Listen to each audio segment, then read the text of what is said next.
Bonjour à tous et bienvenue dans cette première info des taux de l'année. Le début de l'année commence très calmement. Comme nous l'avions anticipé le mois dernier, les taux des crédits immobiliers aux particuliers affichés par les banques début janvier sont stables. Peu de mouvements constatés, baisse de 0,10 dans certains établissements, très légère hausse dans quelques caisses régionales, mais globalement, la tendance générale est à la stabilité. Les taux se situent donc toujours à environ 1,40 sur 15 ans, 1,60 sur 20 ans et 1,80 sur 25 ans. Évidemment, nous parlons ici des taux moyens et les meilleurs dossiers peuvent obtenir des taux sous la barre des 1,5%. La question est donc la suivante. Si 2017 et 2018 ont échappé aux hausses des taux, malgré les prévisions fatalistes qui n'avaient pas manqué de fleurir chez de nombreux acteurs du marché, qu'en sera-t-il de 2019 ? La réponse est claire, les taux vont rester bas, car le contexte général plaide pour un maintien des taux bas. Pas de reprise économique franche, une inflation encore très limitée, et une politique toujours accommodante de la Banque centrale européenne. Cela signifie que les banques françaises vont toujours trouver sur les marchés des liquidités à des coûts très faibles et qu'elles vont donc pouvoir continuer à prêter à des taux très bas. Si elles empruntent à des taux toujours bas, pourquoi remonteraient-elles les taux des crédits aux particuliers ? Concrètement, cela nous permet d'anticiper des taux de crédit immobilier moyens sous la barre des 2%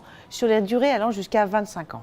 Au moins jusqu'au printemps 2019. Les banques n'ayant, comme c'était déjà le cas lors des dernières années, que le crédit immobilier comme outil pour capter des nouveaux clients. Concernant le prélèvement à la source, qui inquiète beaucoup, et notamment pour son impact sur les crédits immobiliers, rassurez-vous, les banques ne vont pas changer leur façon d'étudier les demandes de crédit. La chose est donc très simple. Sur les feuilles de paie va figurer une ligne avant prélèvement à la source, qui correspond à ce que vous touchiez avant la mise en place de ce fameux prélèvement. Et c'est cette ligne qui servira à calculer la capacité d'endettement, en d'autres termes, ce que vous pouvez raisonnablement payer tous les mois. Exemple, si vous gagnez 3 000 € net par mois avant impôt, la banque va considérer que vous pouvez rembourser 1 000 € de crédit. Pour l'étude complète de votre dossier, et comme cela était déjà le cas, vous devrez ensuite communiquer votre avis d'imposition. En résumé, pas d'impact de ce prélèvement à la source pour l'obtention d'un crédit immobilier. Je vous souhaite un très bon début d'année et à très bientôt sur meilleurtaux.com ou dans l'une de nos 305 agences.